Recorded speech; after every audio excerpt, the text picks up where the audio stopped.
अस्सलाम वालेकुम स्टूडेंट्स, मैं हूं आपका टीचर मुजम्मल हसन गुरेजा। आज हम स्टार्ट करेंगे एफएससी मैथमेटिक्स सेकंड ईयर का चैप्टर नंबर 3 है इंटीग्रेशन का। एक्सरसाइज 3.5 है। नीचे मैंने अपना WhatsApp number, Viber number, email address और यूट्यूब चैनल का यूआरएल लिख दिया है। और ये यूआरएल बड़ा इजी है, सिर्फ youtube.com/c/ ये वाली जो लाइन है इसको स्लैश कहते हैं, मुजम्मल हसन गुरेजा। आपने मेरा नाम लिख देना वहाँ पर और बगैर स्पेस के, ठीक है। तो मेरा चैनल ओपन हो जाएगा, उसको सब्सक्राइब करें, वीडियोज़ को लाइक और शेयर करना मत भूलिएगा। स्टार्ट करते हैं। जैसे मैंने आपको ऊपर बताया है, एक्सरसाइज नंबर 3.5 है। काफ़ी सारे स्टूडेंट मुझे कह रहे थे कि ये एक्सरसाइज स्टार्ट करूं, तो आज मैंने कहा कि कर ही देता हूं। क्वेश्चन थोड़े लंबे हैं इसलिए, सिर्फ इसलिए नहीं कर रहा था। क्वेश्चन नंबर 1 है जी, सबसे पहले इसका स्टार्ट करते हैं। फंक्शन हमें दिए गए, इनको हमने इंटीग्रेट करना है और करके इनके आंसर्स फाइंड करने हैं क्या है। क्वेश्चन ये ईजी हैं, इतने मुश्किल नहीं, बस थोड़े से लेंथी हो जाते हैं, और वो भी शुरू के नहीं है, अगले वाले हैं ज़रा। ठीक है जी, डी एक्स आ गया। इन सब क्वेश्चन के अंदर जो नीचे डिनोमीटर में फंक्शन दिया गया है ना, वो यूजली है क्वाड्रेटिक इक्वेशन। ठीक है, तो हमने क्वाड्रेटिक इक्वेशन जो है सबसे पहले इसके फैक्टर ही बनाने हैं, तो तकरीबन सब में ये फैक्टर्स ही बनते हैं। ठीक है, जितने भी क्वेश्चन हैं सब में फैक्टर्स बनेंगे। ठीक है, तो ये जो है पार्शियल फ्रैक्शन किस लिए सॉल्व होगी, और पार्शियल फ्रैक्शन आपने फर्स्ट ईयर में चैप्टर 5 में पढ़ी हुई है। बेटर है कि अगर आप ये एक्सरसाइज करने से पहले, अगर आपको वो याद नहीं है पार्शियल फ्रैक्शन, तो आप बेशक एक एक्सरसाइज पहले ही कर लें उसकी 5.1 की, उसको एक बार रिवाइज कर लें, ताकि आपको फिर पता चल जाएगा ये सॉल्व किस तरह होने हैं। ठीक है जी, ये हमारा इंटीग्रल है, इसको हम आई से रिप्रेजेंट करेंगे। ठीक है, तो ये क्या है, इंटीग्रल 3x+1 ओवर। अब यहाँ पर क्या है, हमारे पास क्वाड्रेटिक इक्वेशन दी गई है। इसको सॉल्व करने के लिए हमें, मैंने जैसे आपको पहले बताया कि फैक्टराइजेशन करेंगे हम, तो फैक्टर्स बना लेते हैं। इसके क्या आएगा, x² माइनस, यहाँ पर 1 है, यहाँ पर 6, 6 ज़रब 1 6 होता है, तो उसका दूसरा क्या आएगा सोल्यूशन हमारे पास 3x। ठीक है, ये एक बात याद रखनी, मैं आपको बताता हूँ। 3x लिख दिया हमने, उसके बाद फिर 3 ज़रब 2 6 होता है, 2x, और उसके बाद फिर 6। ठीक है, इंटू डी एक्स। यहाँ पर माइनस है और यहाँ पर माइनस है, तो हमने फर्स्ट टर्म के बाद माइनस आता है, माइनस लगा दिया। फिर थर्ड टर्म, ये पहली है, ये दूसरी है, तीसरी है, तीसरी टर्म से पहले माइनस आ रहा था, वो भी लगा दिया। अब इन दोनों को मल्टीप्लाई करें, माइनस माइनस क्या होते हैं, प्लस, तो यहाँ पर प्लस लगा देना है आपने। ठीक है जी, आगे जाकर मैं आपको इसका बड़ा इजी वे बताऊंगा कि पार्शियल ये जो बनाए जाते हैं फैक्टर्स किस तरह बनाए जाते हैं। बहुत इजी वे मुझे इसका एक पता है, लेकिन जब वो मुश्किल सवाल ज़रा आएंगे उस वक्त मैं आपको बताऊंगा कैसे करना है, क्योंकि यहाँ छोटे से क्वेश्चन है, ये आसान से, यहाँ पर इतना बताने की ज़रूरत नहीं है। और मैं एक और बात आपको बताता चलूँ कि मैं अब, खुदा का शुक्र है कि मैं अब एक नया काम कर रहा हूँ, स्टार्ट हुआ है बुक राइटिंग का। मैं हैंडबुक बना रहा हूँ, और वो जो हैंडबुक होगी मैथ की, वो इंशाल्लाह बेहतरीन हैंडबुक होगी, क्योंकि मैं अपने, एक मेरी सोच है उसके मुताबिक मैं वो हैंडबुक बना रहा हूँ। और वो बड़ी अच्छी हैंडबुक होगी, वैसी हैंडबुक होगी कि जैसी पूरी दुनिया में कभी किसी ने नहीं लिखी, सीधी सी बात है। क्योंकि मेरी अपनी थिंकिंग है उसके अंदर, मैंने जो इंक्लूड की है, मैंने बाकी दुनिया की, पूरी दुनिया की किताबें मैंने चेक की हैं, उस तरह की किताब कोई भी नहीं लिखी हुई। तो मैं अब इंशाल्लाह एक नई और बेहतरीन किताब लिख रहा हूँ। उसके बाद आपको वाकई ना टीचर की ज़रूरत पड़ेगी, ना एकेडमी की, ना कॉलेज की, किसी की भी नहीं पड़ेगी ज़रूरत। ठीक है जी, स्टार्ट करते हैं जी आगे क्वेश्चन इसका। 3x, लेकिन वो बुक कम अज़ कम 6 महीने के बाद कंप्लीट होगी, अभी कंप्लीट नहीं होगी। तो जो आने वाले स्टूडेंट हैं उनके लिए वो होगी, जो इस वक्त मौजूद हैं स्टूडेंट, उनके लिए मैं नहीं कर सकता अभी। इन दोनों में से अब हमने क्या करना है, इनके दो पेयर बना लेने हैं। ठीक है जी, अब इन दोनों पेयर्स में से क्या चीज़ कॉमन आ रही है, x। तो x कॉमन कर लेते हैं, पीछे का बचेगा यहाँ पर, क्योंकि एक x बाहर निकल गया तो एक x अंदर रह गया, माइनस ये x पूरे का पूरा बाहर निकल गया, पीछे का रह गया 3, प्लस इन दोनों में क्या चीज़ कॉमन हो रही है, 2 कॉमन हो रहा है। तो क्या करेंगे, पीछे x बचेगा, और यहाँ पर कॉमन जब करते हैं, मैंने आपको बताया डिवाइड करते हैं। ठीक है, 2 1 2 2 3 6, तो 3 बच जाएगा, ये वाला माइनस साइन वैसे ही आ गया। इंटीग्रल 3x+1 आ गया, होल डिवाइड बाय, अब यहाँ पर देखो, एक ये टर्म है और एक ये टर्म है, दो टर्म्स बन गई हैं। अब इन दोनों टर्म्स में से कौन सी चीज़ कॉमन आ रही है, साफ ज़रा, इस टर्म में भी x-3 आ रहा है और इस टर्म में भी x-3 आ रहा है, तो हम x-3 को कॉमन कर लेते हैं। पीछे क्या बचेगा, इस टर्म में ये तो कॉमन हो गया, बाहर निकल गया, पीछे क्या बचा x, प्लस अब इस टर्म में भी ये कॉमन हो गया, बाहर निकल गया, पीछे क्या बचा 2, और dx आ गया। ठीक है जी, अब हमने क्या करना है, इसका पार्शियल फ्रैक्शन यूज़ करते हुए अब हमने इनको सेपरेट करना है। ठीक है, ताकि ये इजीली सॉल्व की जा सके। ठीक है, इसको इक्वेशन 1 का नाम दे देते हैं। नाउ यूजिंग पार्शियल फ्रैक्शन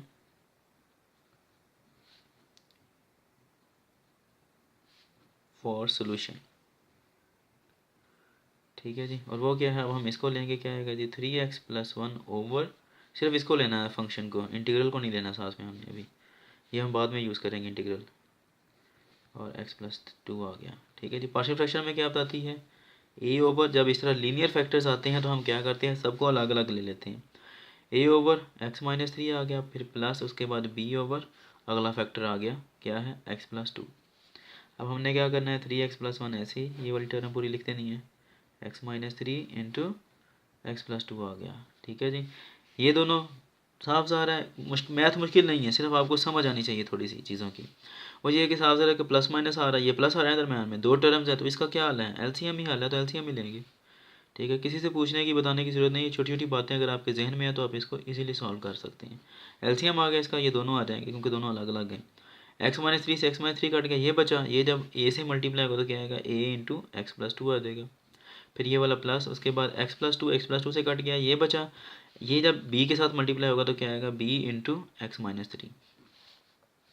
अब ये दोनों साइड पर है, ठीक है, सेम चीज़ आ रही है नीचे डिनोमिनेटर में, तो ये दोनों एक दूसरे से कट जाती हैं। ठीक है, 3x+1 is equal to a into x+2 plus b into x-3। अब हमने क्या करना है इस मेथड में, ये है पार्शियल फ्रैक्शन के, कि ये जो a के नीचे लिखा हुआ है ना डिनोमिनेटर में, हमने इसको, इस इक्वेशन को, ये लीनियर इक्वेशन बनती है, ठीक है, क्योंकि इसकी डिग्री 1 आ रही है, तो इस लीनियर इक्वेशन को हमने 0 पुट कर देना है। Put x-3 is equal to 0 in equation, किस इक्वेशन में करना है, इसमें करना है। इसको नाम दे देते हैं, इसको क्या लेते हैं, इसको 1 कहा था, इसको 2 कर लें, इन इक्वेशन 2, इसमें सब्स्टिट्यूट करते हैं, क्या आएगा जी 3, ओ सॉरी ये एक चीज़ रह गई मुझसे, x-3 is equal to 0 implies that x is equal to -3 उधर जाके आ जाएगा +3, हमने x इज इक्वल टू 3 को पुट करना है इक्वेशन 2 में। ठीक है जी, x की जगह पर क्या रख देंगे 3 +1 is equal to a into, यहाँ पर भी क्या आ जाएगा 3 +2 प्लस b, उसके बाद फिर यहाँ पर भी क्या आ जाएगा 3 -3। ठीक है जी, कर दें अब 3 3 9 जमा 1, ये क्या आ जाएगा जी 3 और 2 5 जमा ये क्या आएगा 3 -3 0, तो b को 0 से रख दी तो वो 0 हो जाएगा, इसलिए ये वाला फैक्टर लिखने की ज़रूरत नहीं है।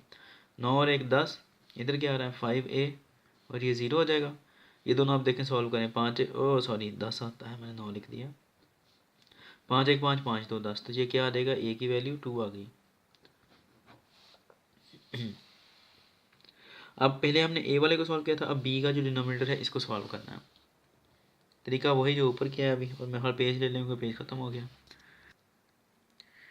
तो अभी मैंने आपको बताया कि जो b के नीचे लिखा हुआ है फैक्टर, उसको हमने करना है अब इक्वल टू 0 पुट करना है। ठीक है जी, तो वो क्या आ रहा था वो भी हमने चेक किया था पीछे, वो मैंने आपको बताया था x-3 है, x put x-3 is equal to 0 implies that x is equal to, ये -3 जब उधर जाएगा तो क्या हो जाएगा +3 हो जाएगा। किस में पुट करना है इसको, इस इक्वेशन, पुट इन इक्वेशन 2, ये मैंने इसीलिए यहाँ पर रख लिया। 3 इज इक्वल टू 3,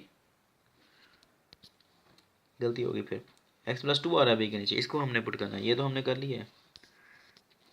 यहाँ पर क्या आएगा जी x+2 आ रहा है, ठीक है जी, और यहाँ पर क्या आएगा x इज इक्वल टू, ये प्लस है तो जाकर क्या हो जाएगा माइनस, क्या आएगा x इज इक्वल टू -2, तो अब यहाँ पर रखते हैं x की जगह पर क्या आ जाएगा -2, और ये +1 वैसे ही आ जाएगा is equal to a into, यहाँ पर क्या आ जाएगा जी हमारे पास -2 और -3 आ जाएगा प्लस b इंटू, यहाँ पर क्या आएगा जी, ये मुझसे फिर पूरी की पूरी गलती मैं दोबारा ही करता हूँ इसको, ये इक्वेशन ही गलत लिखी गई है।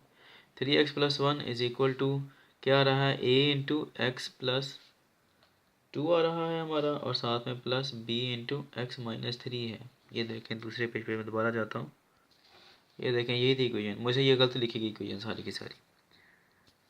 ठीक है जी, तो इसी तरह अब हमने क्या करना है, ये इक्वेशन 2 है हमारी, put x+2 is equal to 0 implies that x is equal to -2। ठीक है, ये मैंने आपको पहले ही बताया कि ये +2 जाकर -2 हो जाएगा, किस में पुट करना है, इस इक्वेशन में, पुट इन इक्वेशन 2। सॉरी इस ये जो गलती होगी इसके लिए माजरत हुआ हूँ मैं।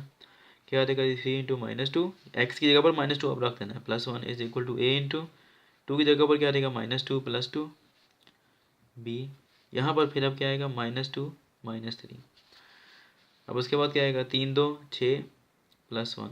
मुझे कहाँ से पता चला कि मुझसे गलती हो गई है, और यहाँ पर क्योंकि पिछले पेज पे मैंने जो सॉल्व किया था वहाँ पर ये देखिए, अब यहाँ पर क्या आ रहा है a की वैल्यू आ रही है -3 और -5 कितना हो जाएगा, -3 और -2 कितना हो जाएगा -5, पिछले पेज पर भी ए की वैल्यू आ रही थी, बी ज़ीरो हो रहा था, यहाँ पर भी बी ज़ीरो हो रहा है। तो ऐसा नहीं होता है, जब भी आप एक सॉल्व कर लेंगे तो दूसरे में उसकी अलग की वैल्यू आएगी। पहले स्टेप के अंदर ए की वैल्यू आई थी, तो यहाँ पर अब बी की आएगी। इसीलिए मुझे पता चल गया कि यहाँ पे गलती हो रही है कोई। ठीक है, ए इंटू क्या आएगा, -2 + 2 0। अब ये देखें ए ज़ीरो हो गया, पिछले स्टेप के अंदर ए की वैल्यू आई थी, तो इसलिए अब ये ज़ीरो होना है हर सूरत में। बी कितना आ जाएगा, -5। तो ये कितना आ जाएगा, 6 में से 1 निकाला तो कितने बचे, -5, 5 बच गए। ये ज़ीरो हो जाएगा, यहाँ पर भी क्या आ जाएगा, -5। अब ये देखिए -5 से -5 कट गया तो क्या बचा, 1। तो बी की वैल्यू क्या आ गई, 1। अब हमने क्या करना है, put A and be in equation जो हमारे पास आ रही है, ये वाली आ रही है। इसको आप इक्वेशन 3 का नाम दे दें बेशक। ठीक है, इस इक्वेशन के अंदर हमने इनकी वैल्यूज़ रखनी है अब। और वो इक्वेशन क्या है, मैं दोबारा लिख लेता हूँ। इन इक्वेशन 3 लिखा था, ठीक है जी। 3x + 1 ओवर x - 3 और x + 2 है, is equal to a over x - 3 plus b over x + 2 है। ठीक है जी, अब हमने यहाँ पर वैल्यूज़ रखनी है। 3x + 1 over 3x - 3 into x + 2 is equal to, A की वैल्यू क्या आई थी, अभी हमने चेक की है, वो आ रही है जी 2। ठीक है जी, 2 यहाँ पे रख दिया, x - 3 प्लस बी की क्या वैल्यू आ रही है, बी की वैल्यू 1 आ रही है, तो 1 रख दिया, 1 over x + 2। Now equation 1 becomes, अभी दिखा देता हूँ इक्वेशन 1 कौन सी है। ये वाली इक्वेशन 1 है। अब गौर करें ज़रा, ये सारी की सारी जो आ रही है, ये किसके इक्वल है, हमने रखा इसके इक्वल। यानी कि इस पूरे फैक्टर की या इस पूरे फंक्शन की जगह पर अब हम क्या रखेंगे, हम ये चीज़ रखेंगे। ठीक है, और यहाँ पर ए के ऊपर क्या आ रहा है, 2 और बी के ऊपर 1, तो हम क्या रखेंगे, 2 ओवर x - 3 यहाँ पर इस इंटीग्रल के अंदर। ये नहीं लिखेंगे अब, क्योंकि इसी को तो हमने सॉल्व करके ये बनाया। ठीक है, ये क्या आएगा, ए की वैल्यू हमने क्या रखी है, 2 रखी है, तो 2 over x - 3 plus 1 over x + 2 आ जाएगा। ठीक है जी, तो लिख देता हूँ यहाँ यहाँ पे मैं, क्या आ रहा है जी, 3x + 1 ओवर x - 3 और x + 2, यही था ना फंक्शन हमारे पास इंटीग्रल का। अब ये सारे का सारा किसके इक्वल है, इसके इक्वल आ गया, तो हम लिख देंगे 2 over x - 3 plus 1 over x + 2 into D x. एक मज़े की बात है यहाँ पर कि इस क्वेश्चन के अंदर जितनी भी पूरी एक्सरसाइज है, यहाँ पर इंटीग्रेशन बड़ी आसान है। ठीक है, क्योंकि मैं आपको बताता हूँ, नेचुरल लॉग ये आएगा, अलग अलग करना इंटीग्रेट, ये 2 बाहर आ जाएगा, क्या बचा पर 1 x - 3 D x plus integral, ये भी हो जाएगा अलग डिवाइड, सॉरी अलग इंटीग्रेट होगा, x + 2 इंटू डी एक्स आ गया। ये देखें नीचे क्या आ रहा है, पावर 1 आ रही है, यहाँ पर भी नीचे पावर 1 आ रही है। इसका डेरिवेटिव क्या आएगा, x का डेरिवेटिव 1 होता है, 3 का डेरिवेटिव 0, तो 1 डेरिवेटिव ऑलरेडी ऊपर मौजूद है। इसके ऊपर जो फार्मूला लगेगा वह ये होता है, जो जैसा कि हमने पहले लिखा था कि इंटीग्रल f(x) का डेरिवेटिव ओवर f(x). ये देखें, ये फंक्शन है और ऊपर उसका डेरिवेटिव 1 आ रहा है। मैंने अभी बताया ना, x का डेरिवेटिव 1 है और 3 का 0 और 1 ऊपर आ रहा है, इस फंक्शन का डेरिवेटिव ऊपर मौजूद है। तो ये किसके इक्वल होता है, ये होता है इक्वल नेचुरल लॉग f(x) के इक्वल होता है। इसका जो इंटीग्रल लिया जाता है ना इस पूरी चीज़ का, वो किसके इक्वल होता है, नेचुरल लॉग f(x) के इक्वल होता है। तो अब हम क्या करेंगे, सिंपल, ये 2, इसका क्या आएगा हमारे पास, नेचुरल लॉग f(x), और f(x) क्या है, ये नीचे वाला हिस्सा x - 3, ये देखिए नीचे वाला हिस्सा है ना f(x), ऊपर वाला तो f'(x) है, यानी कि डेरिवेटिव। सेम यही काम यहाँ पर है, x का डेरिवेटिव 1 ऊपर मौजूद है, 2 का 0 आना है, यहाँ पर भी नीचे फंक्शन है और ऊपर उसका डेरिवेटिव 1 मौजूद है, तो क्या आएगा, नेचुरल लॉग f(x), और f(x) क्या आ रहा है, x + 2 और plus c constant of integration. यही इसका आंसर है। अगर मज़ीद आप करना चाहते हैं तो वो ये कुछ इस तरह होगा, 2 इंटू x - 3 और x + 2, अगर ज़्यादा करना चाहते हैं तो। अदरवाइज़ आई थिंक यही है आंसर। ठीक है, एग्जैक्टली मुझे नहीं पता, ये अगर हम इस तरह लिखते हैं तो इसके लिए बताता हूँ क्या चीज़ यूज़ होती है। हमें पता है कि natural log a plus natural log b जो होता है, ये किसके इक्वल होता है, ये इक्वल होता है नेचुरल लॉग a b के। ठीक है, नेचुरल लॉग एक बार लिख के जो चीज़ जब दरम्यान में प्लस आ रहा हो तो दोनों को मल्टीप्लाई कर देते हैं और b को, इसलिए ये natural log a plus natural log b। तो हमने क्या किया, नेचुरल लॉग एक बार लिख के दोनों को मल्टीप्लाई कर दिया। ये भी हो सकता है और ये भी हो सकता है, जो भी हो दोनों में से कोई एक होगा। उम्मीद है कि आपको समझ लग गई होगी। अब इंशाल्लाह नेक्स्ट वीडियो में आपसे मिलता हूँ, तब तक के लिए अपना ख्याल रखिएगा, मुझे दुआ में याद रखें, मेरे चैनल को सब्सक्राइब करें, वीडियोस को लाइक और शेयर करना मत भूलिएगा। और यहाँ पर जो गलती हुई उससे मैं माज़रत ख्वाह हूँ। और बुक जो है मेरी इंशाल्लाह 5 से 6 महीने के अंदर सेकेंड ईयर की कंप्लीट हो जाएगी। तो जो फर्स्ट ईयर के स्टूडेंट अब आ रहे हैं उनके लिए अब इंशाल्लाह नेक्स्ट बेनिफिट होगा। अल्लाह हाफ़िज़।